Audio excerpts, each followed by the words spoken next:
자, 우리 들어봅시다. 여기도 마찬가지로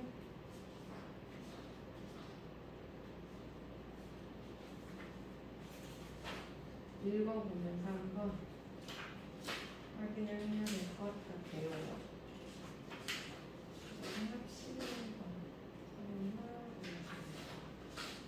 오케이. 사회문화 5번부터 들어가 있죠? 사회문화 5번부터 한번 볼게요. 네, 이거 범죄의 판단에 대한 이야기를 하고 있는데 확인을 해봅시다. 자, 어떤 행위가 범죄인지 아닌지 판단하기 힘든 경우가 종종 있대. 그죠? 어떻게 그런 경우가 있어요? 그런 경우가 있나 봐. 존재하나 봐. 이를 판단하기 위해서는 뭘 판단해? 범죄인가 아닌가를 판단하기 위해서는 범죄의 성립 요건을 따져보아야 한다. 그럼 여기서는 뭐야? 범죄 성립 요건이 중요한 거겠네. 그죠? 자, 그럼 범죄인지 아닌지 따지려면 범죄의 성립 요건. 범죄가 성립되는 요건이 중요하겠네. 왜? 성립 요건이 있어야지 범죄라고 할 수 있다는 이야기니까 이걸 따져봐야 되겠고요. 형법상으로 범죄가 성립되기 위해서는 특정 행위가 구성 요건의 해당성, 위법성, 유책성의 요건을 모두 갖춰야 된대. 자, 근데 지금 여기 뭐라고 나왔냐면 형법상이라고 나왔어. 민법과 형법이 나눠지거든요. 이건 상식으로 알아도 될 것 같아. 형법이라는 건 형벌을 받는 거야. 형벌. 그리고 민법상, 형사상, 민사상 책임을 진다 이렇게 나와 있잖아. 그러니까 형사상이라는 건 나라에서 구금을 하거나 나라에서 형벌을 주는 걸 이야기하는 거고, 그러니까 내가 몸으로 때우는 거야. 그리고 민사상의 처벌이라고 하는 건 벌금을 내는 거야. 경제적으로 이제 해결을 하는 건데, 자, 어쨌든 범죄 성립 요건이라고 하는 거, 형법상으로 범죄가 성립되기 위해서는, 자, 그러면 형법상으로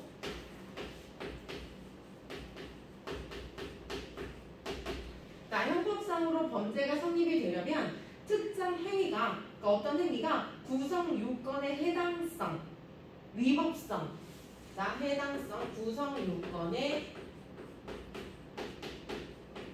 해당성, 자, 그 다음에 위법성, 그 다음에 유책성,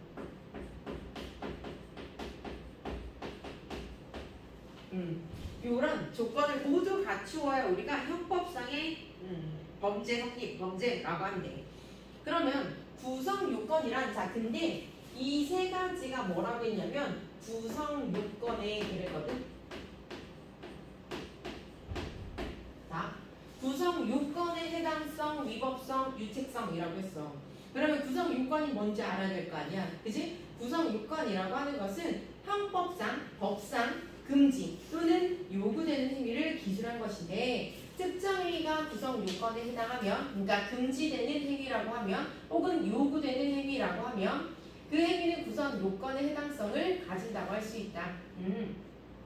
자, 일단 구성 요건의 해당성의 구성 요건이라는 건 형법상 금지 또는 요구, 형법상의 금지 또는 요구, 얘는 형법상의 금지 또는 요구, 금지되는 거나 요구되는 거, 그거를 구성 요건이라고 해.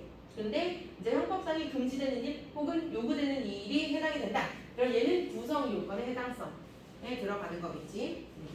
자, 근데 무슨 말인지 잘 못 알아듣는 것 같아. 그래서 뒤에 뭐라고 나와 있어? 예를 들어 라고 설명을 해주고 있잖아.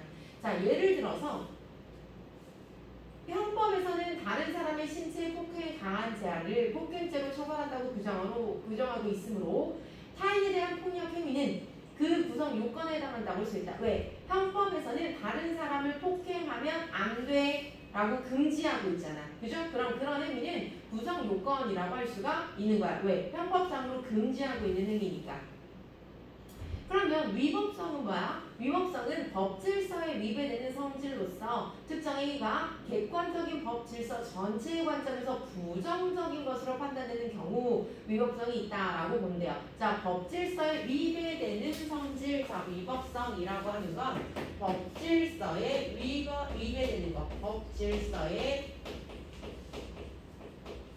위배되는 성질. 그래서 법 질서 전체의 관점에서 볼 때 부정적이야 라고 판단되는 경우 위법이라고 한대. 그럼 위법성을 판단하기 위해서는 특정 행위가 사회 상규라는 게 뭐야? 표준 규칙. 그러면 사회 표준 규칙에 위배되는지를 고려해야 하는데 공동사회 질서를 침해하는 행위는 위법한 것으로 보는 것이다. 사회의 어떤 보통 법규에 위배되는지, 자, 법 질서를 위배한다라고 하는 건, 자, 사회의 공통법규에 위배되는 일인지를 찾으면 이게 위법성이라고 할 수 있대. 자, 사회의 공통법규 또는 보통법규. 공동사회 질서를 침해하는 행위는 위법이다. 구성 요건에 해당하면 일반적으로 위법성이 있다고 추정된다. 자, 그러면 봐봐. 여기서 이렇게 이야기했어요. 구성 요건의 해당성 그랬잖아요. 그럼 형법상에 금지하거나 형법상에 요구되는 것들 이라고 했거든요. 그거를 우리가 구성 요건의 해당성이라고 하는데 위법성은 법질서에 위배된다라고 하는데 구성 요건을 가지고 있으면 일반적으로 뭐도 있다? 위법성도 있다는 게 일반적인 견해예요. 구성 요건에 해당하면 이건 위법성을 가진다라고 본대. 추정된대. 자, 유책성은 행위자의 행위에 대한 비난 가능성을 말한다. 어떤 행위를 했잖아. 비난의 가능성이야. 행위에 대한 비난 가능성. 행위에 대한 비난 가능성. 어떤 행위를 했을 때 비난을 받을 가능성이 있느냐 없느냐 이걸 가지고 또 따지는 거겠지. 자, 그래서 비난 가능성은 행위자가 적법한 행위를 할 것이라는 기대 가능성을 전제로 까는 거야. 전제의 조건이 있네요. 비난할 가능성은 이게 있어야 되는, 기대가 있어야 되는 거야. 상대에게 기대가 있어야 된다고.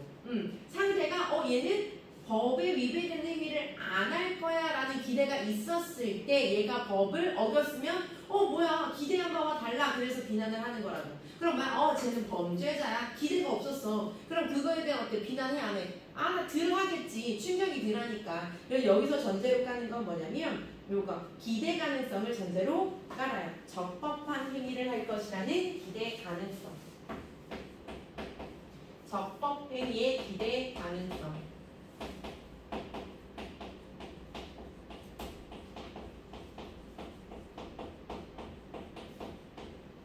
얘가 뭐로? 전제로 깔린다.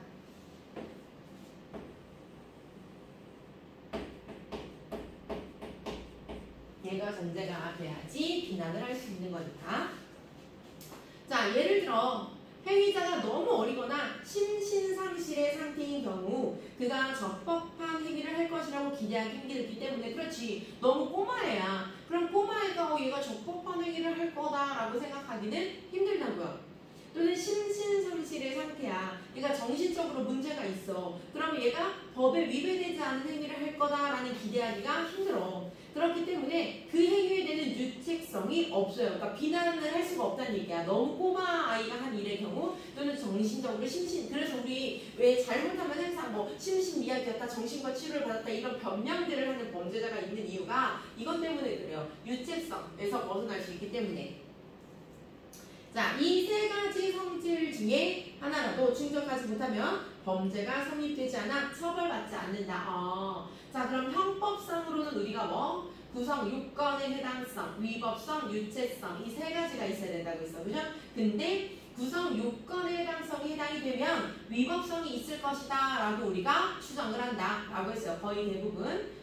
그리고 유책성이라고 하는 건 적법 행위의 기대 가능성이 전제로 깔리기 때문에 누구의 행위는 포함이 안 될 수도 있다라고 했어. 심신상실이나 너무 어려 아이나, 자 심신상실이나 자 아이나 아이의 경우 또는 심신이 미약한 경우. 심신이 어때? 심신 상실의 경우 유책성이 있어 없어? 이럴 때는 유책성을 따지기가 어렵다는 거지. 왜? 전제 조건이 기대 가능성이 있기 때문에. 그거구나. 그리고 이 세 가지 중에 하나라도 들어가지 않는다면 범죄가 성립되지 않는다. 처벌도 받지 않는다. 이거야. 이게 형법상에 이야기하는 범죄 성립 조건이에요. 그렇구나.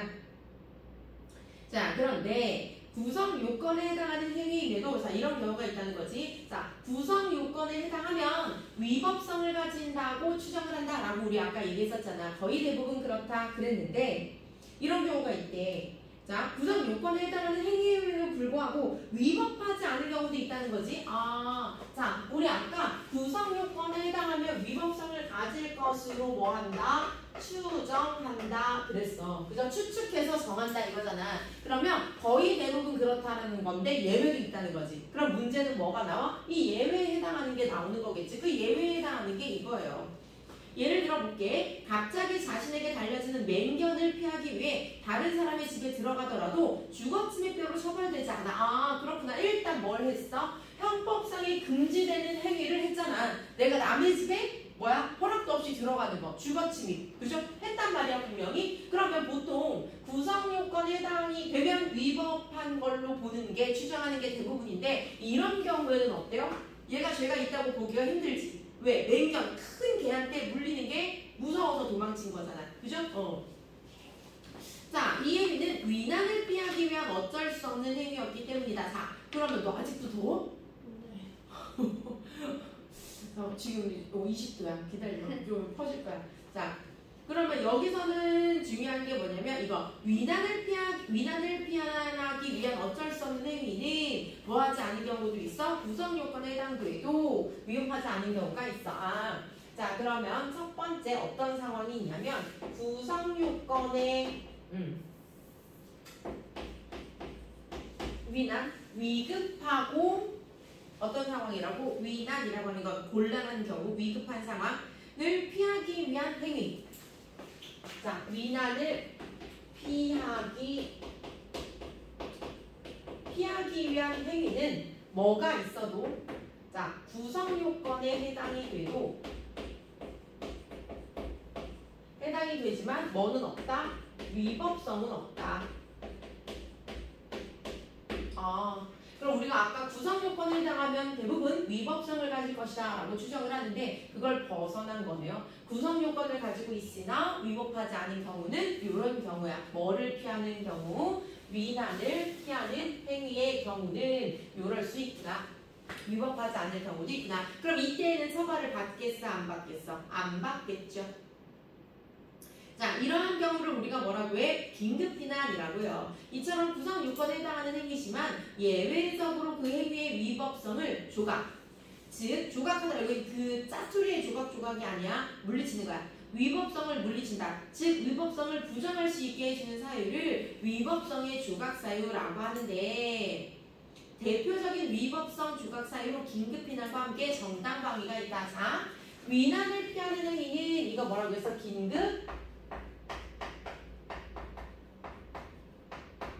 피난이라고 했어. 맞죠? 긴급피난이라고 했고 자, 행위 위법성이 없는 경우 그죠? 위법성을 부정할 수 있게 해주는 사유. 자, 위법성이 없는 사유. 자, 위법성을 부정할 수 있는 이 사유를 뭐라고 한대? 위법성이 없는, 그렇지. 위법성을 부정할 수 있는 이유, 분명한 그 이유를 위법성의 조각사유라고 하는데 위법성의 조각사유. 조각이 그 조각이 아니야. 부정할 수 있는 사유예요. 근데 위법성의 조각사유에 해당하는 건 방금 설명한 것처럼 긴급피난과 또 하나는 뭐가 있다고? 정당방위가 있더라. 자, 긴급피난. 자, 두 번째 정당방위도 있더라. 이 두 가지가 요거에 해당하는 거야. 요거에 해당하는 거. 위법성의 조각 사유. 이 두 가지가 있구나. 자, 근데 긴급 피난에 대한 게 대충 어떤 이야기인지 우리가 이해했어. 그죠? 뭐가 구성 요건이 되지만 위법하지 않은 경우, 이때에는 긴급, 내가 죽기 직전의 어떤 위협을 느꼈기 때문에. 자, 그러면 위법성의 조각 사유 중에서 긴급 피난에 대한 이야기를 했잖아. 그럼 그 다음에 무슨 얘기하겠어? 정당방위에 대한 이야기를 하지 않을까 싶어요. 그죠? 그럼 그래 뒤에 정당방위에 대한 이야기가 나올 건데, 잠깐만 우리가 예지가 왜 안 오는지, 예진이가 왜 안 오는지, 예지가 여기 있네. 하긴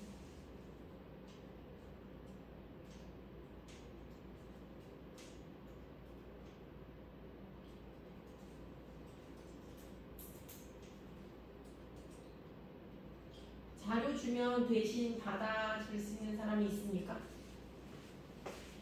전해줄 수 있어? 제가 근데 다른 층이어서 내가 전해줄 수 있어? 오케이, 좋아요. 그래서 긴급 피난과 찍히고 있어요. 정당방위. 긴급 피난에 대한 이야기를 했으니까 이제 정당방위에 대한 이야기가 나올 거예요. 자, 그 다음 볼게. 급박하고 부당한 침해를 막기 위하여 침해자가 어쩔 수 없이 취해있는 행위를 우리가 정당방위라고 한다. 아, 정당방위라고 하는 건 뭐라고 했냐면 부당한 침해를 막기 위해 침해자에게 어쩔 수 없이 취하는 행위. 부당한 침해를 막기 위한 정당방위에 대한 이야기를 좀 자세하게 해봅시다. 2번에 대한 이야기.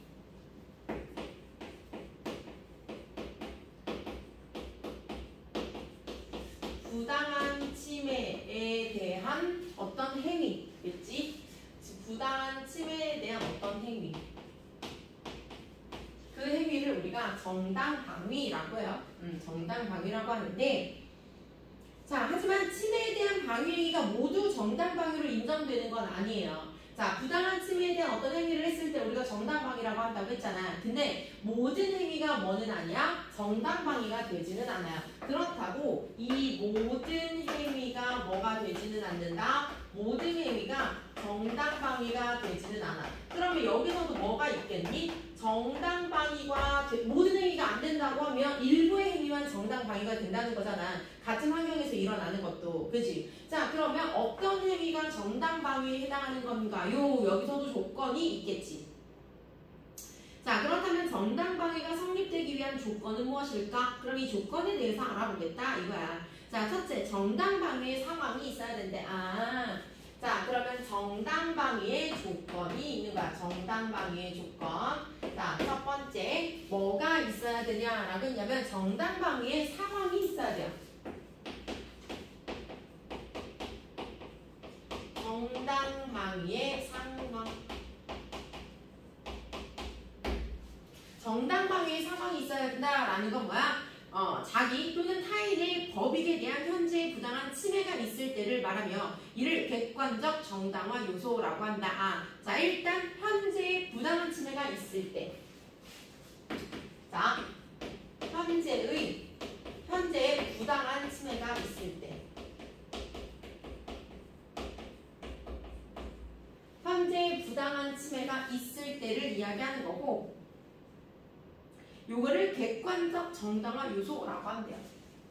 얘를 객관적 정당화 요소.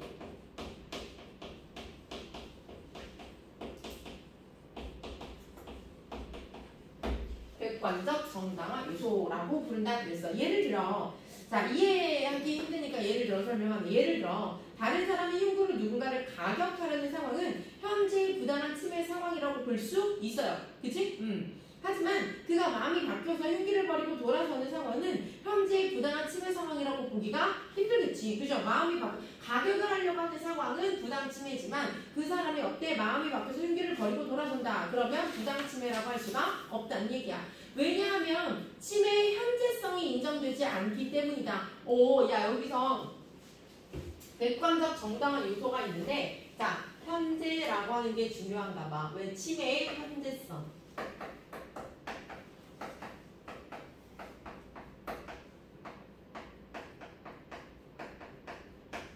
그러니까 같은 상황이라도 내가 흉기 들고 여기서 난동을 부려. 그래가지고 내가 누구한테? 세윤이한테 이렇게 막 달려들었어. 그럼 그때까지는 뭐야? 되게 무섭잖아. 근데 내가 갑자기 칼을 버렸다고 내가 안 무섭니? 나 자체가 무섭겠지? 미친 사람이니까. 그지? 근데 그렇다고 해도 내가 칼을 버렸다고 하면 뭐가 없는 거야? 현재성이 없는 거잖아. 그지? 지금 당장 뭐 없는 거야? 위해를 하지 않는 거잖아. 부담 침해가 없는 거잖아. 방금까지 설쳤어도. 이해가요? 그렇기 때문에 침해의 현재성에 어긋나는 거지. 객관적 정당한 요소에 해당이 안 되는 거야. 그렇구나. 상황이 지속될 경우에만 인정되는 거야. 자, 두 번째. 방해를 하는 행위자가 방해행위를 실현한다는 의사가 있어야 한다. 방위행위의 실현 의사가 있어야 되는데, 방위행위의 실현 의사. 방위행위를 할 거 아니야. 내가 방위행위를 할 거다라는 의사 표현이 중요하대. 야, 나 지금 방위행위 할 거야? 나 지금 방위할 거야? 라는 의사. 자, 이러한 방위행위자의 인식과 의사를 주관적 정당화 요소라고 하는데, 얘는 주관적 정당화 요소라고 해요.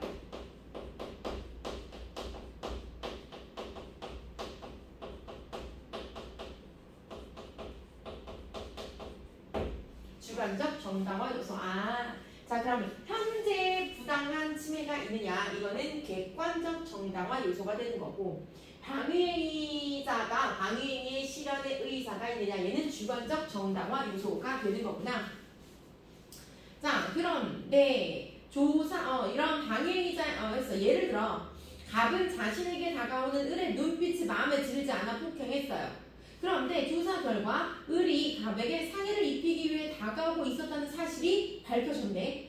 이 경우 정당방위의 상황이라고 할 수 있잖아. 어차피 이 사람이 나에게 위해를 가려고 오고 있다는 상황이 밝혀졌어. 그럼 내가 결과적으로 여기 때렸잖아. 그지? 그럼 내가 위해를 가할 수 있는 상황에서 정당하게 방위를 한 것처럼 보이지만 뭐가 아니야? 갑의 행위가 그 상황을 인지하고 방위한 것이 아니기 때문에 그럼 뭐예요? 이거지. 뭐가 마음에 안 들었다고 해서 눈빛이 마음에 안 든 거야. 그러면 결과적으로는 선생님 얘가 얘를 해치려는 의도가 있었다는 거잖아요. 그러면 얘가 그거를 방어하게 되니까 정당 방위 아니야? 근데 뭐를 인지하지 않았어? 얘가 나를 해치려고 했다라는 걸 인지하지 않았어. 네가 나를 해치려고 했기 때문에 내가 방위를 하는 거야가 아니고 눈빛이 마음에 안 들어. 그렇기 때문에 여기서는 성립이 되지 않는다 이 얘기예요. 자, 정당한 방위라고 인정받을 수가 없어요. 방위행위는 주먹을 막는 것과 같이 방어만을 하는 보호 방위와 적극적 반격의 형태로 행해지는 공격 방위로 나눌 수 있는데, 이들은 모두 자신이나 타인을 지키기 위해 방위행위를 행한다는 방위행위자의 명확한 인식하에 이루어져야 한다. 자, 그리고 이 방위행위라고 하는 것도 두 개가 있다고 했어요. 보호 방위와 공격 방위. 그죠? 자, 방위행위도 일단 뭐가 있냐면, 내가 나를 보호하기 위한 방위가 있고, 그 다음에 뭐 있어? 공격 방위. 내가 나를 지키기 위해서 방위하는 것도 있다고.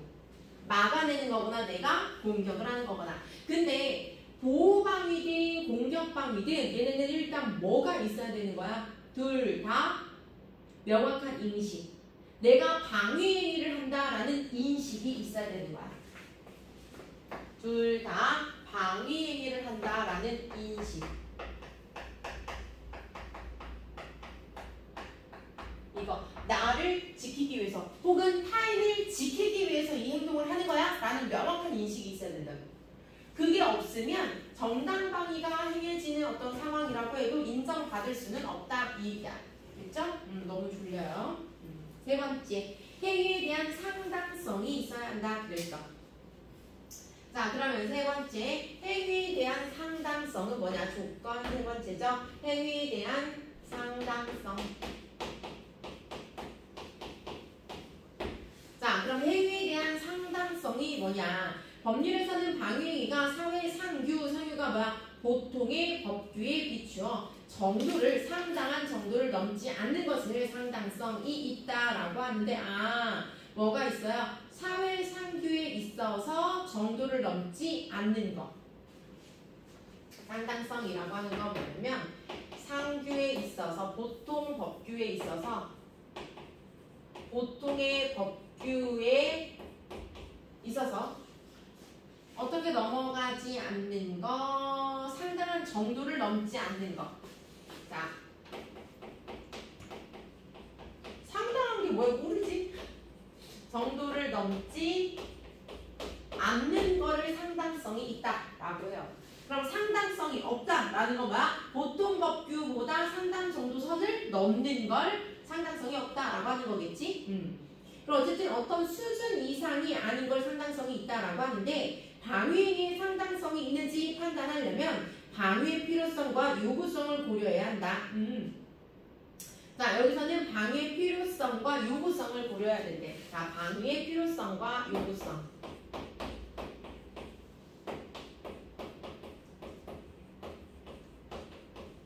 방위의 필요성과 방위의 요구성.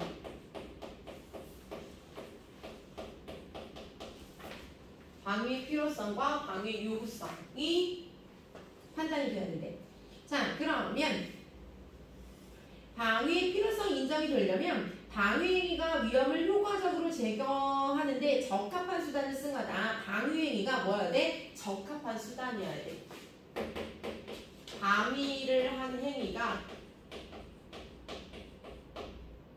적합한 수단. 야, 상대가 주먹으로 공격하는데 내가 칼로 받아치면 돼, 안 돼? 그건 수준을 넘었다 이거야.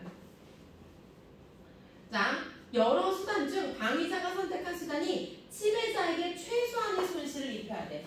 최소한의 손실을 입혀야 되는 거야. 그러니까 아까처럼 칼 들고 막 이렇게 하면 돼. 자, 그럼 요구성은요? 자, 요구성은 방위행위가 법질서 전체 입장에서 요구 허용된 것이어야 한다는 거야. 자, 방위행위가 내가 방위를 하려는 이 행위가 전체적으로 봤을 때, 사회 전체적으로 봤을 때 어떤 거? 사회 법질서 입장에서 요구, 허용. 법질서의 요구, 허용. 법질서에서 요구되는 거거나 허용되는 거여야만 한다는 얘기야. 방위행위에서 법질서에서 요구되거나 허용된 거, 인정이 되는 거. 따라서 사회 윤리적으로 제한된 행위는 요구성이 없으므로 정당 방위로 인정되지 않는다. 자, 그러면 사회적으로 윤리적으로 제한된 행위라고 하는 건 뭐야? 허용되지 않은 행위야. 그지? 허용되지 않은 행위로 내가 정당 방위를 한다, 방위 행위를 한다. 이거는 정당 방위로 인정을 받지 않는다. 근데 야, 위급한 상황에서 이런 거 어떻게 다 따지냐? 그지? 어쨌든 그렇게요. 자, 예를 들어서 어린아이나 심신상실자처럼 법률적으로 비난 가능성이 없는 자가 자신을 침해하려고 할 때는 가능한 한 피난을 해야 하고 불가피한 경우 방어 행위만 해야 된대. 아, 아까 얘기하지 않았니? 누구? 자, 행위에 유책성이 없는 경우, 아이나 심실상실은 유책성이 없다고 했잖아. 그치? 자, 그러면 이 말을 유책성이 없는 경우라고 말을 바꿀 수도 있겠네. 자, 예를 들어서 여기서 얘는 좀 중요한 것 같아요. 자, 아이나 아까 이야기한 심신상실의 경우 뭐가 없다라고 했지? 유책성이 없다 그랬어. 그리고 유책성이 없다라는 말은 어떤 말과 같다 그랬지? 비난을 받지 않는다. 그치? 비난을 받지 않아. 자, 그러면 범죄의 성립 요건이 되지 않잖아. 그치? 그러나 분명 뭐야? 자, 범죄의 성립 요건은 되지 않지만 아이들 심신상실자는 나에게 위해를 가라고 할 수 있는 거잖아. 그럼 나는 그걸 어떻게 막아야 된단 말이지? 그럼 이럴 때는 어떻게? 전체 법질서 전체 입장에서 요구되는 행동, 허용되는 행동이라는 거지. 자, 그러면 이런 사람들이 침해를 하려고 할 때는 가능한 한 뭐를 해야 돼요? 이런 경우에는 피난을 해야 돼. 피난이 뭐지? 피난? 도망치는 거야. 그죠? 쉽게 얘기하면 피난을 해야 된다라는 건 도망쳐라라는 거지. 뭘 하기보다는 맞서서 방위를 하기보다는 도망을 치는 게 일단 우선인 거고 그 다음에 만약에 도망을 칠 수 없는 상황이다. 그러면 뭐보다는 아까 방이 뭐 있었지? 보호방위와 공격방위가 있잖아. 그죠? 내가 꼭 방위를 해야 되는 상황이 발생을 하면 뭐만? 방어행위만 해야 된다 이거야. 방어행위.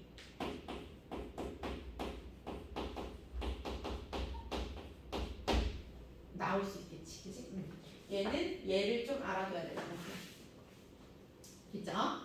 자, 그러면 이거야. 정당방위 상황에서 방위를 실현하기 위한 것이라고 해도 방위행위가 그 정도를 초과하면 과잉방위라고 하거든요. 자, 그럼 여기서 과잉방위라는 말이 있어. 과잉 넘쳤어. 뭐가? 방위행위가 너무 넘쳤어요. 자, 뭐야? 정도를 초과한 거야. 아, 방위의 행위의 정도가 너무 심하다 이거지.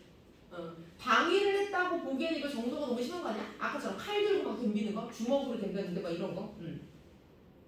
예를 들어 자신을 공격하려는 상대를 다치지 않게 제압할 수 있었음에도 불구하고 상대를 심하게 다치게 했다면 이 행위는 과잉방위야. 이거 좀 되게 억울하다, 그치? 근데 나 가만히 있다가 당하는데, 그죠?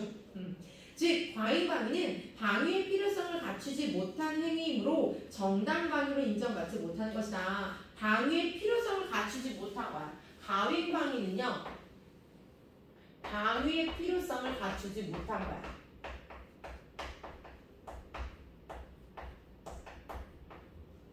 과잉방위는 방위의 필요성이 없는 경우야. 그러면 방위할 필요성이 없는데 방위를 한 거니까 과잉이라고 할 수 있겠네. 넘치는 거라고 할 수 있겠네. 자, 과잉방위는 정당방위가 아니므로 죄가 성립되지만 행위가 밤중에 일어나거나 불안스러운 상태에서 공포, 경악, 흥분 또는 당황으로 인한 것이었다면 처벌되지 않는다. 자, 일단 보세요. 과잉방위는 뭐가 아니야? 정당방위가 아니에요. 과잉방위는 정당방위가 아니야. 왜? 방위의 필요성이 없는 경우니까 정당방위로 인정이 되지 않는 거겠지, 당연히. 그죠? 정당방위가 안 된단 말이야. 자, 그러면 정당방위가 아니면 뭐예요? 죄가 성립되는 거잖아. 그죠? 범죄가 성립되지만 뭘 하진 않아. 자, 정당방위라 죄가 있다라고 보지만 어떤 경우 불안, 밤에 밤중에 불안, 공포, 경악, 흥분 또는 당황으로 인한 것은 처벌되지 않을 수도 있어요. 자, 죄가 성립되지만 처벌되지 않을 수도 있어. 근데 무조건 처벌되지 않는 건 아니고 특수한 상황에 있을 때. 이 특수한 상황이 뭐지? 밤에 일어났거나 너무 당황을 했거나 경황이 없었거나 공포나 놀람에 크게 이제 당했거나 요럴 때. 그럴 땐 처벌되지 않는데 모든 경우에 처벌되지 않는 건 아니에요.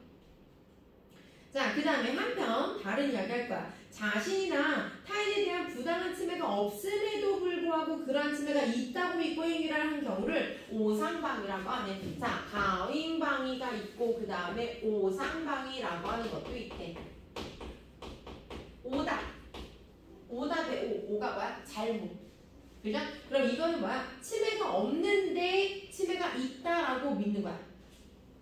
자, 실제 침해가 없는데, 자, 실제로는 침해 사실이 없는데도 없어. 근데 얘를 침해가 있다라고 믿는 거야. 믿고 방위 행위를 하는 경우. 실제는 침해 사실이 전혀 없는데도 불구하고 침해 사실이 있다라고 믿고 방위를 하는 경우를 우리가 오상방위라고 해요.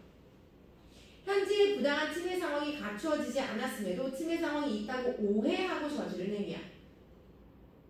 그러면 뭐야? 침해했다, 믿었어. 이거 봐, 오해. 인 거지. 오해를 하고 방위를 하는 경우. 자, 이는 행위자의 착오로 인한 행위이므로 정당방위는 아니에요. 그죠? 얘는 정당방위는 정당방위는 아니지만 정당방위가 아니지만 얘도 깜짝이야. 오상방위도 뭐가 아니야? 정당방위가 아니지만 자 그럼 봐. 정당방위가 아니면 뭐야? 죄가 성립되는 거지? 처벌을 받아야 되는 거지? 원칙적으로 하면 그죠? 하지만 행위자 자신의 행위가 위법임을 모르고 있잖아. 믿었으니까 내가 진짜 죽을 위기에 처했어 라고 어쨌든 오해한 거든 뭐든 믿고 행동을 한 거기 때문에 자 그걸 과실임을 참작하여 형을 감경받거나 정당한 사유가 있다면 처벌을 받지 않을 수도 있대요. 아 정당방위가 아니기 때문에 죄가 성립이 되지만 어떤 경우 경감, 처벌의 경감을 받거나 아니면 뭐가 있는 경우 정당한 사유가 있는 경우 처벌을 받지 않을 수도 있어요.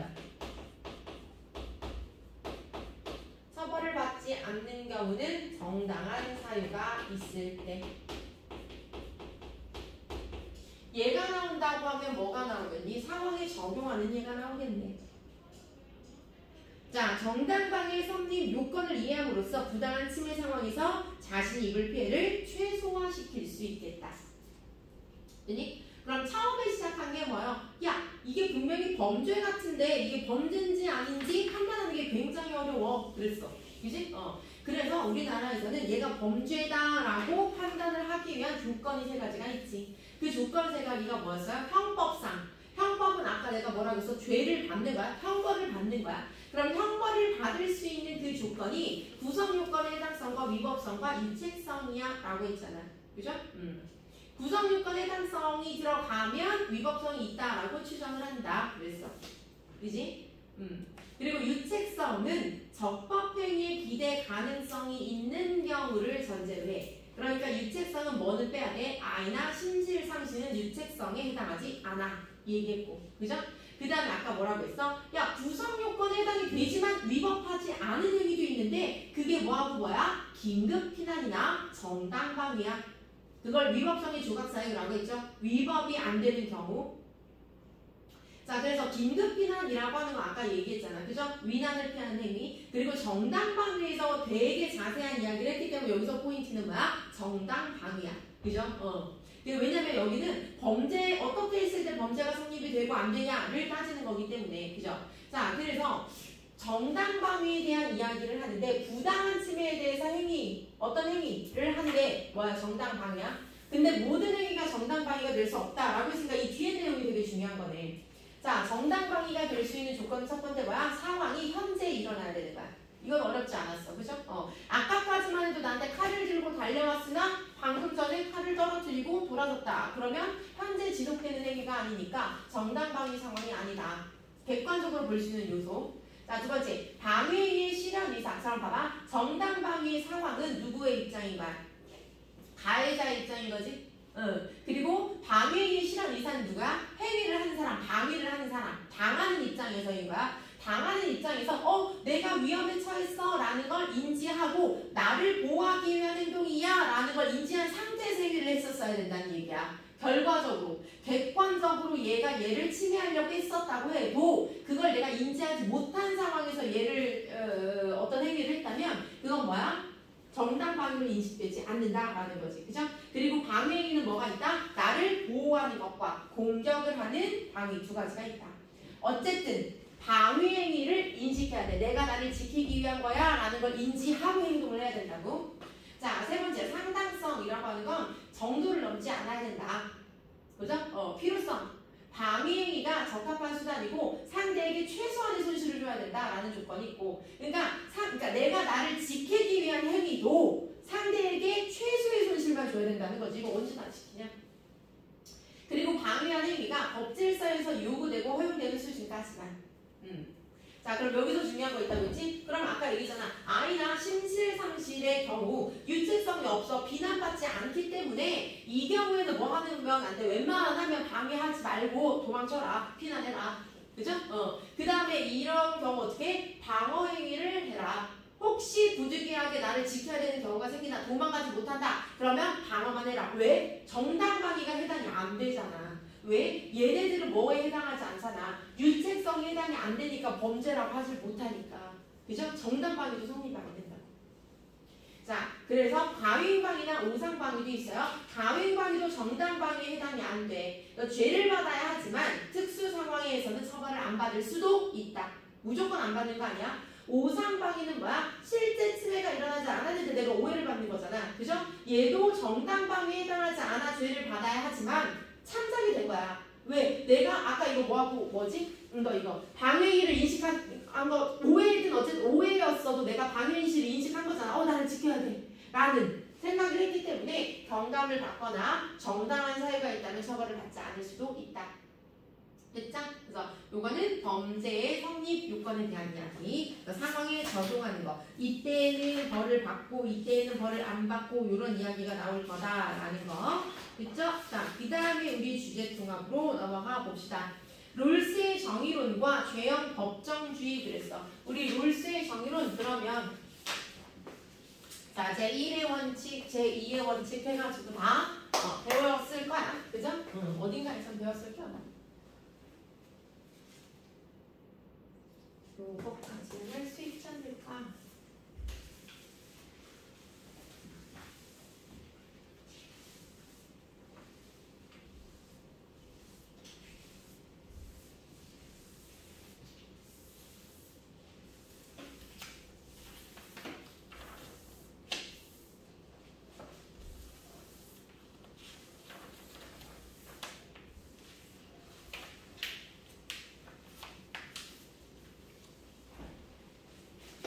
봅시다.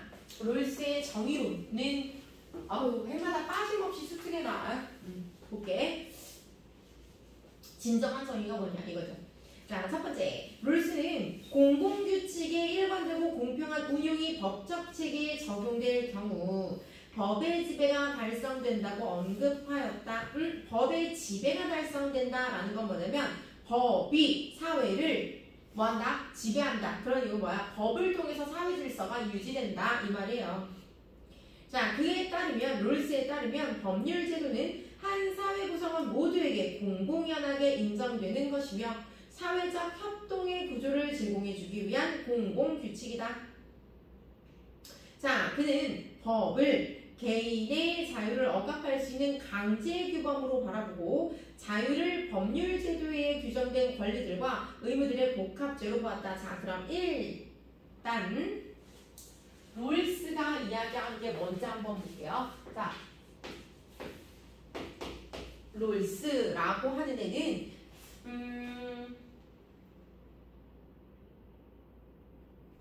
법의 공공규칙에 일관되고 공평한 운용, 법의 체계에 적용되면 법의 지배가 달성된다. 공공규칙.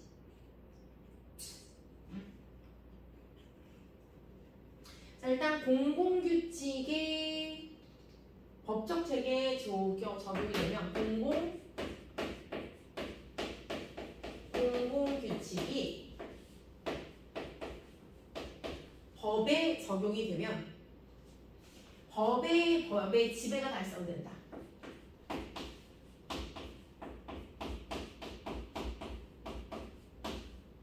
법의 지배가 달성된다. 그래서 일단 왜 법률 제도는 공공명에 인정되는 거 공공규칙. 그러면 공공규칙이 뭐야? 법률 제도네.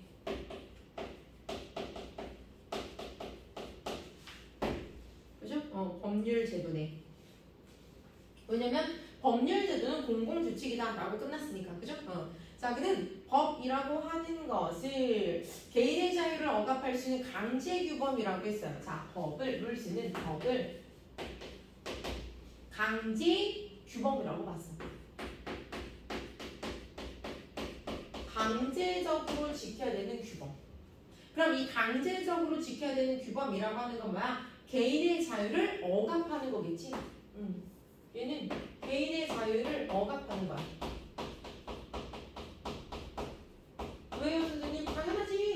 야, 강제로 지켜야 된다는 말은 내가 하고 싶은 거 할 수 없다는 말과 같은 거잖아. 그럼 강제 규범이라고 볼 수 있지.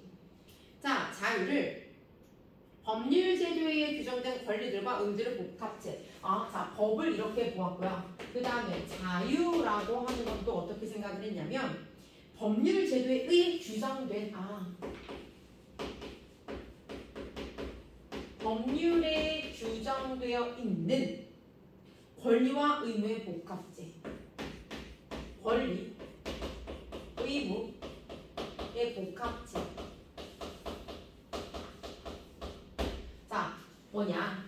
룰스가 일단 법률, 공공규칙은 법률이니까 법률이 공공규칙이 법제도에 이렇게 들어가면 법의 지배를 받아. 법에 의해 사회 질서가 유지가 돼. 이렇게 이야기했고 롤스가 생각한 법은 강제적으로 지켜야 되는 규범이야. 그래서 개인의 자유가 억압되지.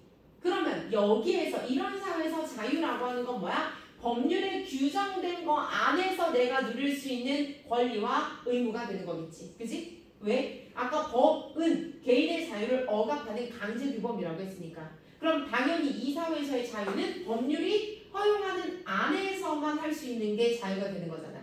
그죠? 그래서 법률이 규정하고 있는 권리와 의무의 복합체라고 한 거예요. 개인의 자유를 억압한다 라고 했기 때문에 법률에 규정되어 있는 권리, 의무, 복합체다. 그게 자유다. 그렇구나. 룰스는 그렇게 생각했네. 자, 그랬는데 만일 법 조항이 애매하고 불명확하고 법의 기본 원칙이 지켜지지 않는 경우에는 개인의 자유가 불명확해질 수 있다는 것이다. 자, 법 조항이 애매해.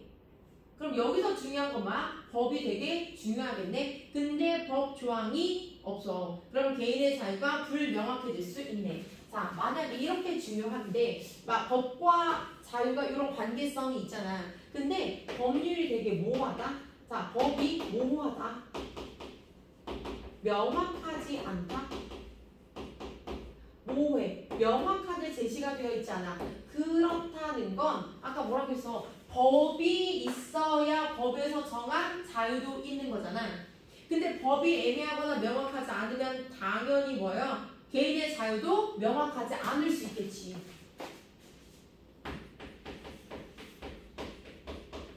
개인의 자유도 명확하지 않게 되는 문제가 생겨요. 그럼 여기서 문제점이네. 왜? 법과 자유 사이에 이런 연관성이 있기 때문에 법이 모호하다는 거, 법이 명확하지 않다는 거, 법의 규칙이 잘 실현되지 않는다는 거는 반대로 얘기하면 개인의 자유 역시 명확하지 않고 모호하고 실현되지 않는다는 게 되는 거잖아. 그럼 여기서 문제네. 그럼 뭐가 바로 서야 돼? 법이 모호하고 명확하면 안 되는 거네. 그죠? 정확해야 되는 거네. 자, 그래서 룰스는 정의론을 통해 법의 적용과 관련한 몇 가지 원칙들을 제시했어요. 그래서 자, 룰스는 정의론이라는 걸 통해서 몇 가지 규칙을 이야기했어요. 룰스의 정의론. 자, 그럼 몇 가지 규칙이 뭔지 한번 볼게. 원칙들. 그 중에 하나는 유사한 경우에는 최대한 유사하게 취급돼야 한다는 경우다. 그 중에 하나가 뭐야?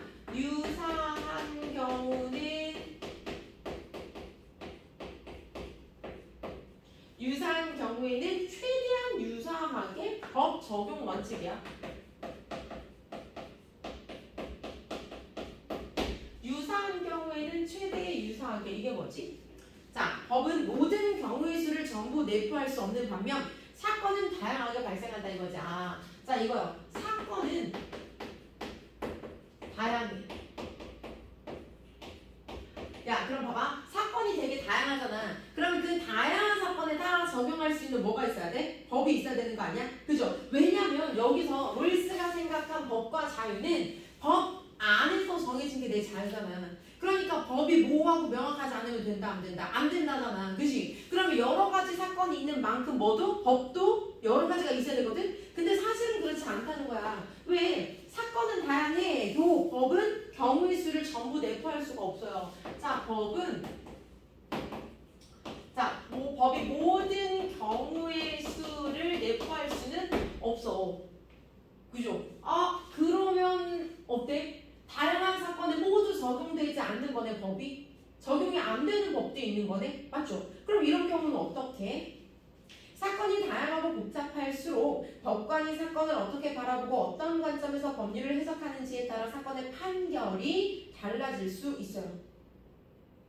특히 법이 어떤 사건에 대해 정확히 규정하고 있지 않은 경우, 특히 이런 경우, 사건에 대한 정확한 법 규정이 없는 경우, 자, 어떤 사건이 발생을 했어. 근데 이 사건에 대한 정확한 뭐가 없어? 법 규정이 없는 경우.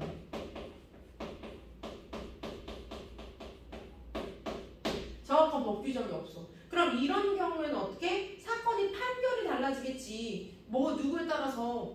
법관의 뭐에 따라서, 관점에 따라서 판결이 달라진다고. 그죠? 그러면 이런 경우, 자, 그러면 이런 경우에는 어때? 법관은 그 사건을 판결하기 위해 그것과 가장 유사한 내용을 다루고 있는 법률을 적용하게 된다. 자, 이런 얘기가 생기지. 자, 사건에 정확한 법 규정이 없다면 누가? 법관의 해석에 따라 판결이 달라진다. 법관의 해석에 따라 다른 판결이 나온다, 이거네. 그러면 중요한 건 뭐야? 법관의 해석이 중요하겠지. 판정하겠네. 그치? 법관의 해석이 중요해. 자, 그런데 어떻게? 법관이 해석을 할 때 뭐를 본다는 거야? 유사한 사건, 유사한 내용을 가지고 있는 법률을 적용한대요.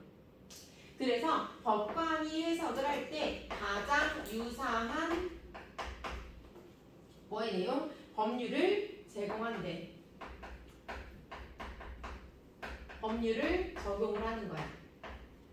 억울한 사람이 생기면 안 되니까. 그죠? 자, 하지만 법관이 유사하다고 판단한 법률의 의미나 취지가 법관의 자의석에 따라 다를 수 있기 때문에 법관의 해석이 판결에 영향을 줄 수 있다. 자, 유사한 법률을 적용하더라도 뭐가 들어갈 수밖에 없다? 법관의 해석이 들어갈 수밖에 없다.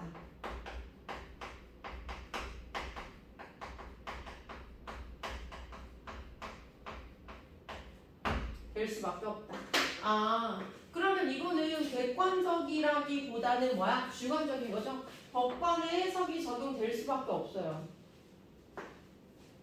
그럼 이거네. 근데 사건에 대한 정확한 법 규정이 없을 때 법관의 해석이 다른 판결을 가지고 오니까 법관이 거의 그러니까 비슷한 판결을 내릴 수 있도록 유사한 법률을 적용하는 거네요. 오케이. 그렇지. 근데 유사한 법률을 적용하더라도 뭐는 배제시킬 수가 없어. 법관의 해석이 적용되는 건 완전히 배제시킬 수가 있다 없다? 없다는 거야. 그러니까 주관성을 배제하기 위해서 유사한 법률을 적용하는 거지만 그럼에도 불구하고 주관성이 완벽하게 배제될 수는 없다. 이 얘기를 하는 거네. 자, 그렇구나. 그럼 어떻게 해요? 자, 그래서 롤스는 유사한 경우에는 최대한 유사하게 취급돼야 한다는 원칙을 제시해서 법관의 자의적 해석에 의한 판결 가능성의 범위를 최소화하고자 했다고 볼 수 있다. 자, 그러면 자의적 해석에 의한 판결 가능성의 범위를 최소화하려고 한 거야. 자, 법관의 해석이 뭐 될 수는 없어요. 완전 배제될 수는 없어. 그지? 자, 그러면 이 원칙을 유사한 경우는 최대한 유사하게 라는 원칙을 가지고 이야기하고 싶었던 건 뭐냐면 뭐 할 수는 없어. 법관의 해석을 뭐 할 수는 없다? 완전 배제할 수는 없다. 배제시킬 수는 없으나 법관의 해석을 뭐 할 수는 있겠다? 최소화시킬 수는 있겠다. 요것만 해도 어느 정도 성공이 아니냐 이거지. 왜? 주관적인 판단을 완벽하게 배제할 수 없다면 최소화시키는 것 또한 어때요? 방법 중에 하나이니까. 됐죠?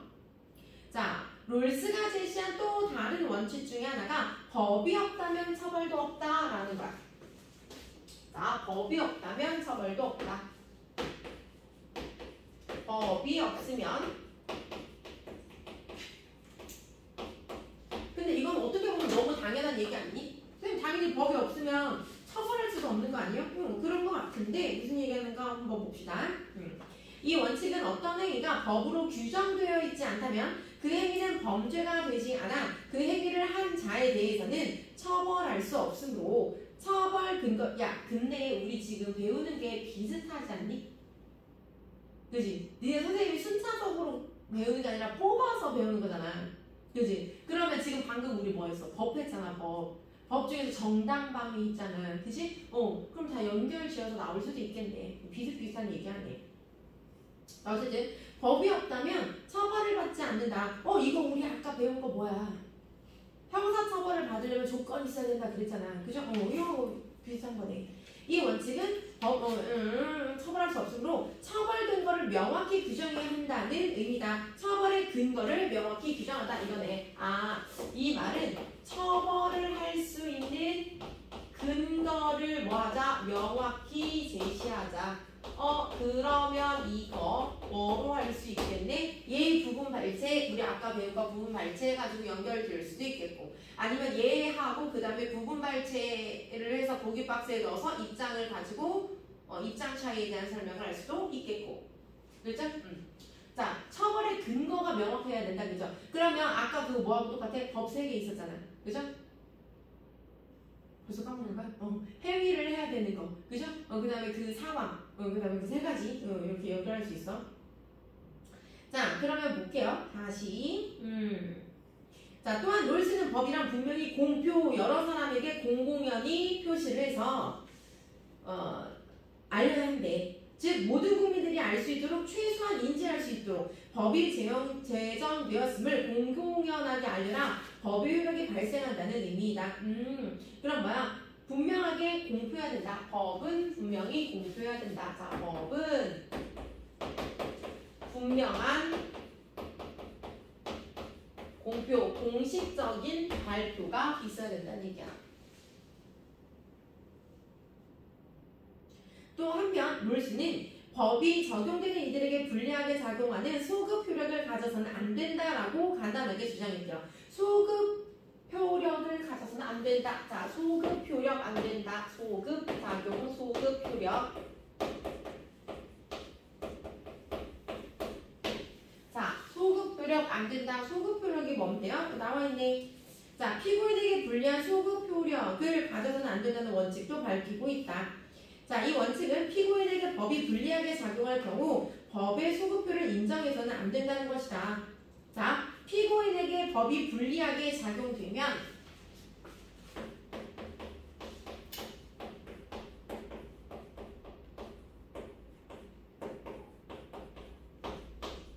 피고인에게 불리한 법이 적용되면 소급표를 인정하면 안 된다 이거야. 소급표 인정 안 된다.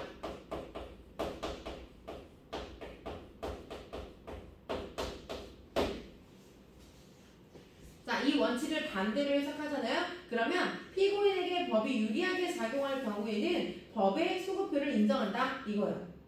이거 무슨 말이지? 자, 피고인에게 법이 유리하게 작용한다. 이 말은 피고인에게 유리한 법이라면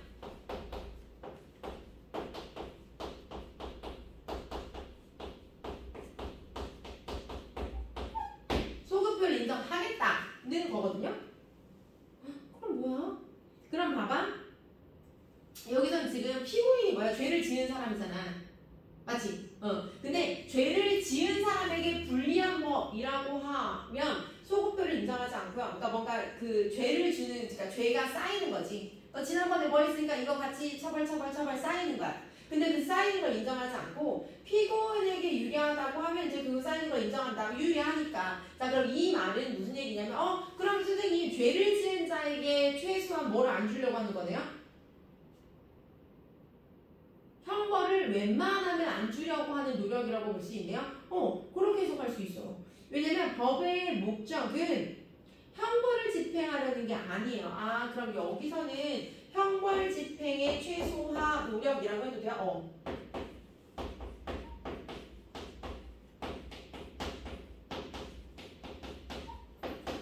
형벌을 집행하는 것을 최대한 줄이려고 하는 노력이구나 라는 거 알 수 있어.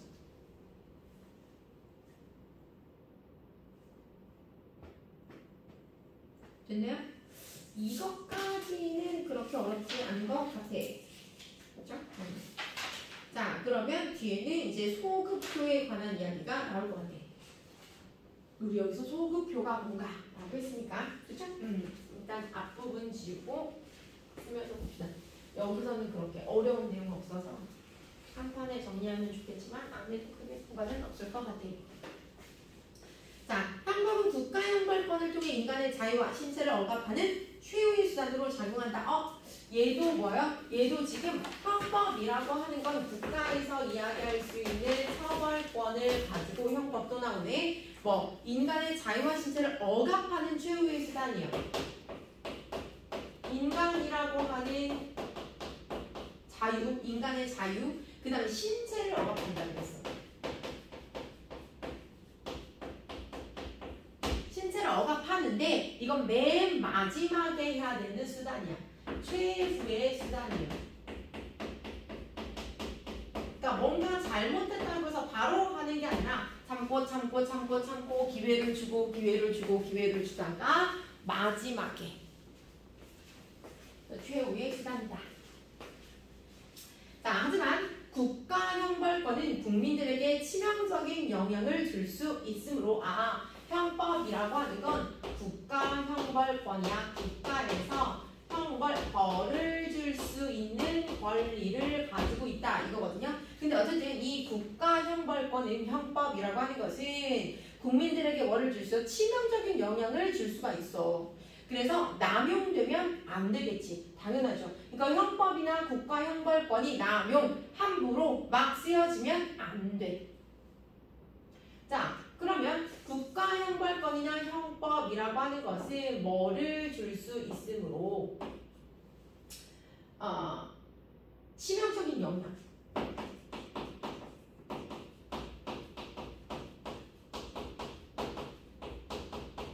치명적인 영향을 줄 수 있으므로 남용하면 안 돼요. 치명적인 영향을 줄 수 있으므로 뭐에서는 안 된다?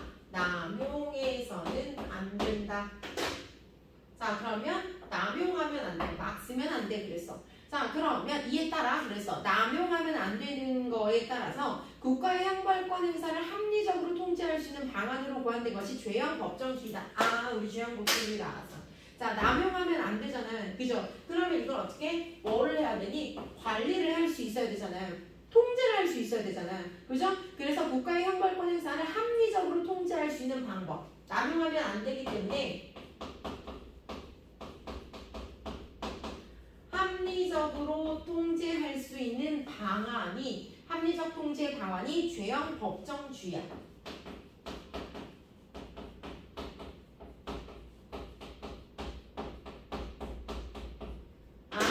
그럼 여기서 죄형 법정주의가 꽤 중요한 말이겠구나 라는 거 알 수 있겠네. 왜? 국가형벌권은 최후의 수단이야. 그만큼 웬만하면 안 쓰는 거거든. 근데 걔를 남용해서는 안 돼. 그러니까 남용하지 않게 하기 위해서 어떻게? 통제를 해야 돼. 그래서 나온 게 뭐야? 죄형 법정주의야. 그럼 죄형 법정주의에 대한 설명이 나오겠네. 자, 죄형 법정주의가 뭐냐? 범죄와 형벌은 반드시 법에 의해 정해져야 한다. 계속 중요한 게 뭐야? 법에 의거하여, 법에 근거하여가 계속 반복적으로 나오죠. 자, 범죄와 형벌은 반드시 법에 의해 정해져야 한다. 자, 범죄와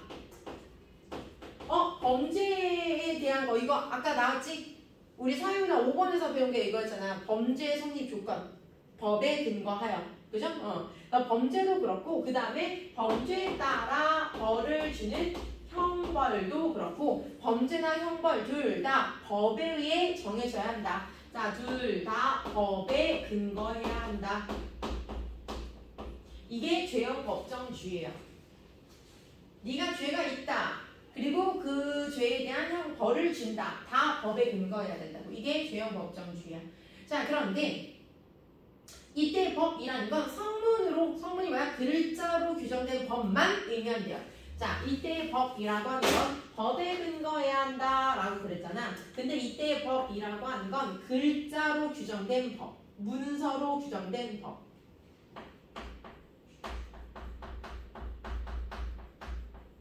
글자로 규정된 것만 해당이 된다. 그러면 말로 이렇게 이야기한 법 이런 건 돼? 안 돼? 안 되는 거네. 이 원칙은 죄형 법정주의라고 하는 원칙은요. 형법의 제정, 해석, 적용에서 최고 원리로 여겨지고 있는 오늘날 형법의 가장 기본적인 원칙이에요. 되게 중요한 거네. 죄형 법정주의에서 다루고 있는 대표적인 원칙으로는 유추 해석, 금지 원칙, 성문주의, 소급표 금지 원칙 등이 있다. 자, 그러면 죄형 법정주의에서 다루고 있는 대표적인 원칙이 자, 첫 번째 죄형 법정주의 어디 갔어? 죄형 법정주의의 첫 번째가 이거 유추해석 금지 원칙. 유추해석 금지 원칙. 딱 봐도 알지 않겠니? 뭐 하지 마라? 유비추리해서 해석해가지 마라. 한 사람의 인생이 되게 중요한 거기 때문에 유비추리가 뭐야? 상황이 비슷하므로 결과도 비슷하겠지. 이거 안 된다. 이거. 자, 유추해석 금지 원칙을 이해하기 위해서는 형법의 해석 방법에 대해 살펴볼 필요가 있는데요. 법규의 문헌을 문자 그대로 해석하는 물리 해석이 가장 바람직하지만 자, 일단 유추해석의 금지를 이해하려면 우리가 뭐를 먼저 이야기해야 되냐면 형법 해석 방법을 알아야 돼. 형법을 해석하는 방법들. 그럼 법을 해석하는 방법이 한계가 아니란 말이에요. 한계가 아니니까 나오겠지. 그죠? 응. 자, 법규의 문헌을 그대로 문자로 해석하는 물리 해석이 가장 바람직하대. 해석 방법이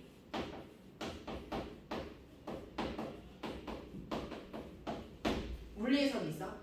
추상적이고 간결한 용어로 구체적이고 다양한 사건을 규율해야 하는 형법의 속성상 물리 해석이 불가능한 경우가 많대. 자, 물리 해석이 굉장히 좋은데 얘가 뭐한 경우가 많대요? 불가능한 경우가 되게 많아요. 물리 해석하면 좋겠지만 이게 많다고. 왜? 추상, 간결, 구체.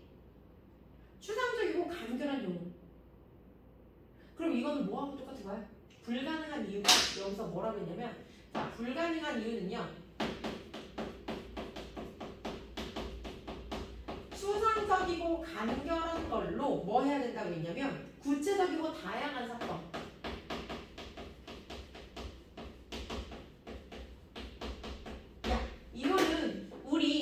앞에서 사회문화 5번에서 접근한 거 아니야? 앞에서 작용한 거야. 거기서 나왔어. 추상하고 간결한 걸로 구체적이고 다양한 걸 뭐 할 수 없다라는 건 뭐야?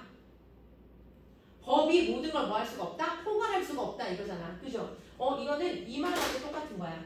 사건은 어때? 다양한데 아까 이 말 분명히 나왔어요. 사건은 다양한데 뭐가? 그거를 포괄할 수 있는 법이 없어요. 그죠?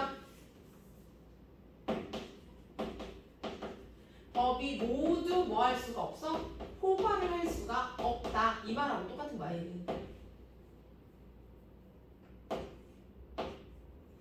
자, 추상적이고 간결한 법률로 구체적이고 다양한 것을 할 수가 없다라는 건 사건이 다양하기 때문에 법이 모두 그 사건들을 포괄할 수가 없다. 그래서 불가능한 경우가 많다 이거예요. 완전 불가능하다가 아니라 가능하지 않은 경우가 굉장히 많더라 이거지. 그럼 문제네. 그죠? 그럼 이때 어때? 법관은 이러한 법의 흠결을 부족한 점을 인식하기 때문에 법규의 체계적 관련성을 고려하여 법규를 해석하는 논리 해석을 해야 할 때가 있다.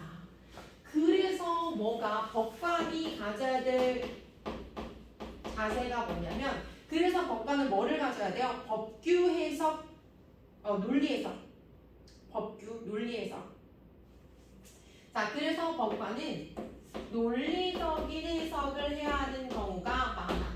아까 우리 앞에서 뭐 있었지? 법관의 뭐를 최소화한다? 주관적인 견해를 최소화해야 된다 그랬잖아. 그죠? 그래서 여기서 뭐도 있어야 돼? 아까 얘기했잖아. 사건이 너무 다양하기 때문에 법관은 뭐 할 수밖에 없어? 논리적인 해석을 하는 능력을 길러야 돼. 왜? 자기의 개인적인 감정이나 생각이 끼지 않도록. 최대한 객관적이 되도록. 그죠? 자, 근데 이 대표적인 방법이 뭐야? 확장 해석과 유추 해석이 있대. 자, 이 논리 해석의 대표적인 방법이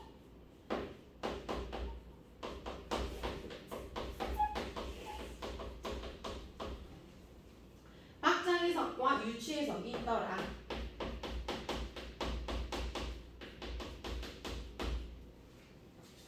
자, 그러면 확장 해석이 뭐야? 확장 해석은 해석 결과가 법규에 제시된 문헌의 의미보다 개념이 넓어진 해석이라. 자, 문헌보다 결과가 개념이 넓어진 거야.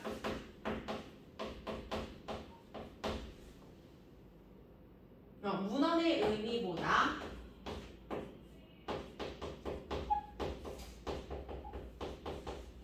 의미가 더 커진 거. 크게 해석한 거지. 범위를 넓게 본 거야. 그럼 유추 해석은 뭐야? 어떤 사건에 적용할 법규가 없을 경우 우리 앞에 있지 않았니? 롤스가 얘기한 거. 유사한 경우 최대한 유사하게 해라. 그죠? 법규가 없잖아? 그럼 그 사건과 가장 유사한 사건에 적용하는 법규를 적용하는 해석이라. 유추 해석이라는 건 법이 없다. 그러면 가장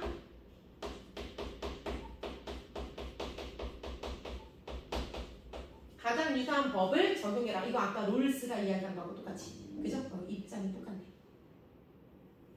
자, 형법에서는 피고인에게 유리한 확장 해석은 허용하는데 유추 해석은 금지하고 있어요. 자, 근데 중요한 건 뭐냐면 법관의 논리 해석 중에 자, 확장 해석은 누구에게 유리해?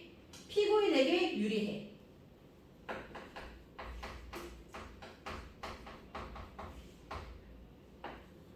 유추 해석은요, 피고인에게 그럼 우리 아까 앞에서 했던 거 있죠? 앞에서 했던 게 뭐지? 야, 피고인에게, 그러니까 소급 적용하는 내용 나왔었잖아. 피고인에게 유리한 경우에는 소급 적용을 하고, 피고인에게 유리하지 않은 경우에는 소급 적용하지 않겠다. 그랬단 말이야? 그럼 그거의 근거가 뭐였냐면, 웬만하면, 그러니까 죄를 주려고 하는 게 법의 목적이 아니다. 이거였거든요. 웬만하면 죄를 주지 않으려고 하는 거다. 이거요. 근데 얘도 마찬가지거든요. 그래서 피고인에게 유리한 확장해서는 허용을 해. 얘는 허용을 한단 말이야. 근데 얘는 허용을 하지 않아요. 불허. 허용을 하지 않아. 왜냐면 유추 해석을 하게 되면 국민이 예상치 못한 형벌을 받을 가능성을 높여 법적 안정성이 침해될 수 있고 형법이 보장해야 할 개인의 자유와 권리를 위태롭게 하는 결과를 초래할 수 있기 때문이다. 따라서 확장 해석과 유추 해석의 경계를 구별해요. 유추 해석을 금지하는 것이 필요하다. 자, 그럼 여기서 이 이유를 이야기해줬네. 자, 불허하는 이유가 요거 때문이야. 법적 안정성이 침해될 수 있어. 그죠?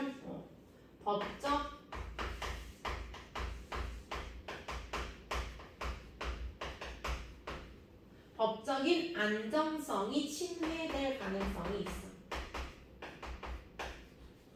그래서 얘는 불허한다. 자, 이 경계를 구별하기 위해서는 법규의 문헌에 대한 해석이 국민들의 입장에서 가능한 의미와 범위인지 그 의미와 범위가 피고인에게 불리하지 않은지를 살펴보아야 한다. 이를 통해 문헌 해석이 국민들의 입장에서 가능한 의미를 벗어나 피고인에게 불리한 결과를 초래하는 것으로 확인되면 확장 해석이 아니라 유추 해석으로 볼 수 있다. 자, 그러면 잘 봐. 확장 해석하고 유추 해석이 얘는 허용하고 얘는 불허한다 그랬잖아. 그래서 우리는 뭐 해야 한다고 했어요? 유추 해석과 확장 해석의 경계를 구별해야 된다라고 했거든요.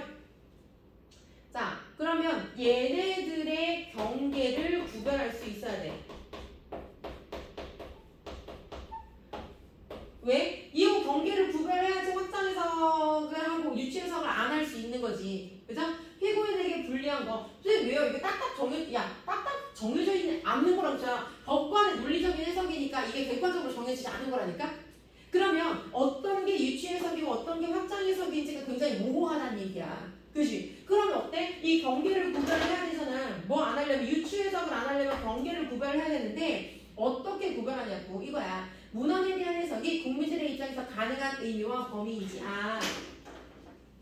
자, 구별하는 게 첫 번째 뭐 할 때 문헌의 해석이 법규의 해석이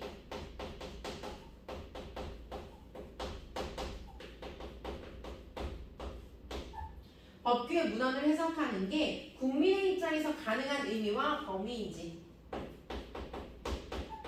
가는 의미 범위인지를 확인을 하고 자, 이를 통해 그 의미와 범위가 피고인에게 불리하지 않은지 자, 두 번째, 이 의미와 범위가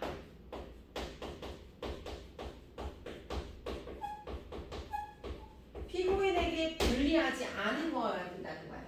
그러니까 일단 국민들이 받아들일 수 있는 의미와 범위여야 하고, 그리고 그 국민들이 받아들이는 의미와 범위가 피고인에게 불리하면 안 돼. 만약에 피고인에게 불리하다 그럼 얘는 뭐야? 유추해석이 되는 거다 이거거든요.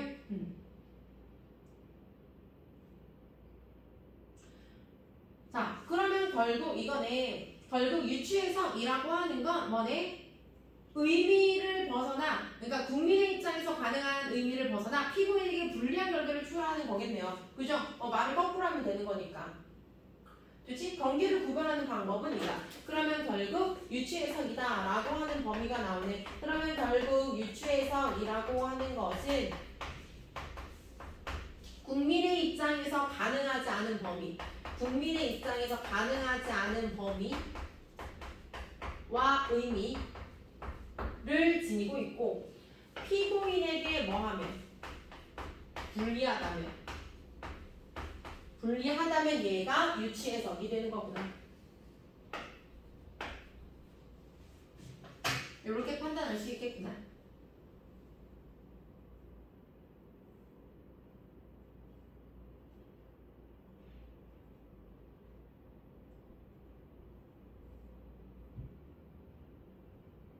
자, 오, 되게 큰 틀이에요. 이게 첫 번째 유추해석 금지 원칙이 이렇게 나온 거야. 자, 그러면 두 번째 뭐가 있냐면 성문주의가 있어요. 성문주의.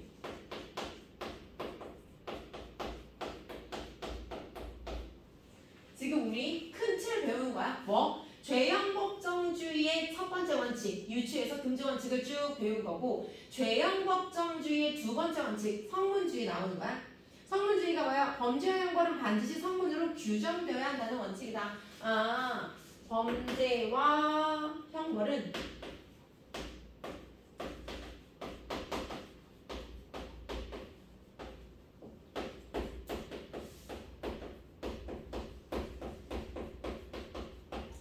성문으로 규정되어야 된다. 성문이 뭔데? 근로. 자, 이 원칙은 어떤 행위에 대해 성문으로 법률을 규정하고 있지 않으면 그 행위를 법률로 간주할 수 없고, 아까 앞에서도 나오지 않았니? 법이 있어야 된다. 롤스가. 그치? 법이 없다면 죄도 없다 그랬잖아. 그러니까 죄를 물으려면 그 죄를 물을 수 있는 근거에 해당하는 법이 반드시 있어야 된다는 얘기야. 자, 형벌로 처벌할 수도 없다는 얘기야. 성문주의에 의하면 성문으로 규정되지 않은 관습법의 경우 사회 구성원이 그 내용을 알기 힘들거나 사람 또는 지역마다 다르게 해석될 수 있기 때문에 처벌을 할 수 있는 근거가 될 수 없다. 자, 예를 들면 관습법 같은 게 있지. 자, 예를 들면 관습법 같은 경우는, 관습법이 뭐야? 그 지역 혹은 국가에 습관적으로 나와 있는 그런 규정 같은 거 있잖아. 이거 하면 안 돼 라는 암암리에 정해져 있는 거. 그치? 근데 얘는 지역마다 다를 수 있어. 그리고 내용을 알기 힘들 수도 있어. 자, 그렇기 때문에 이 관습법이라고 하는 건 국민에게 뭐 할 수 있어요? 불리하게 적용될 수 있기 때문에, 얘는 뭐 하지 않는다? 근거가 되지 않는다. 관습법은 법의 근거가 될 수 없다. 법의 근거라고 보지 않는다. 관습법은.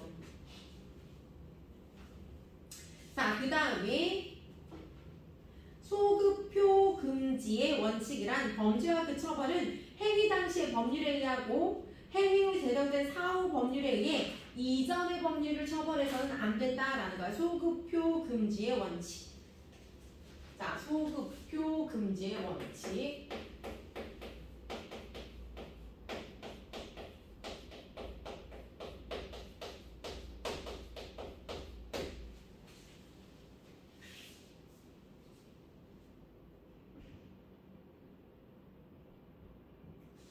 금지의 원칙, 이 세 번째겠지. 뭐의 세 번째야? 죄형법정주의 원칙 세 번째. 자, 소급표 금지 원칙이라는 건 당시 법률에 의하는 거야. 그러니까 내가 만약에 2001년에 죄를 지었다? 그러면 지금은 2021년, 22년이잖아. 그 법이 바뀌었어. 그래서 지금 법으로 적용을 하면 내가 20년형을 받아야 돼. 하지만 그때 저지른 죄니까 그때에 해당하는 법에 의해서 5년형만 받겠다 이거예요. 소급 적용을 하지 않는다. 쌓아놓지 않는다 이거거든요. 그러면 범죄와 그 처벌은 행위 당시의 법률에 의해 합니다. 범죄와 법죄가 아니고 행위 당시의 법률에 근거하여 범죄가 성립되고 형벌이 주어지는 거다. 법이 바뀌었다고 해서 그 법으로 적용하지 않는다. 자, 소급표를 금지하지 않으면 국민들의 법적 안정성이 침해되고 형법 법규가 갖는 의사결정 기능이나 행위결정 기능이 무의미하기 때문이다. 자, 하지만 어떤 범죄가 행위 이후 법률의 변경에 의하여 범죄를 구성하지 아니하거나 형이 구법보다 가벼울 신법에 의한다라고 형법이 규정하고 있는데 이것은 소급표를 인정하고 있는 거다. 자, 그럼 봐봐. 일단 얘이기 때문에 이 범죄의 형법 소급표를 적용하지 않는다라는 건 뭐를 지키기 위한? 국민들의 법적 안정성을 지키기 위한 거야. 법적 안정성을 지키기 위한 거야. 그 다음에 형법 법규의 기능을 지키기 위해서 형법의 법규의 기능을 지키기 위해서 소급표 금지 원칙을 내리는 거거든. 그렇게 적용하면 안 돼. 새로운 법으로 적용하면 안 돼. 이거거든요. 근데 이게 있어. 이런 경우. 자, 어떤 행위가 있는데 신법하고 구법이라고 합시다. 자, 어떤 행위가 있어. 어떤 행위를 했는데 구법이 있고 신법이 있잖아.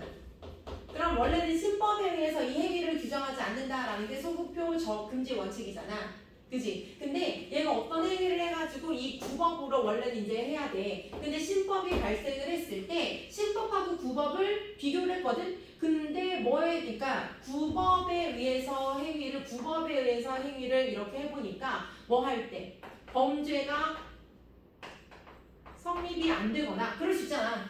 그 전에 법으로 적용을 해보니까 범죄를 구성하지 않잖아. 그러니까 범죄가 안 되거나 아니면 형이 너무 가벼워. 형벌이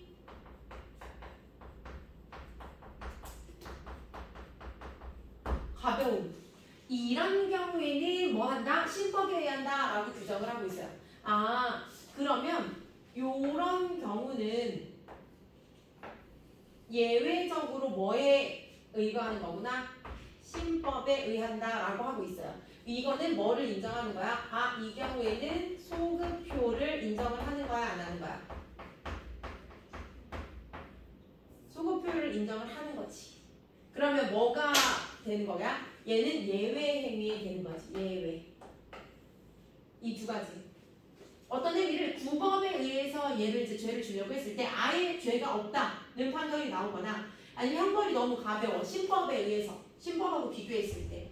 그럴 때는 신법에 의해서 범죄를 인정을 하게끔 하거나 아니면 신법에 의해서 형벌을 조금 더 무겁게 주거나 이때는 소급표를 인정하는 거구나. 그럼 이 소급표의 내용도 어디 나와 있어? 방금 앞에 나와 있었잖아. 그죠? 그럼 연결할 수 있는 거지. 연결해서 진행해 볼 수 있겠다. 54분 딱 떨어지네.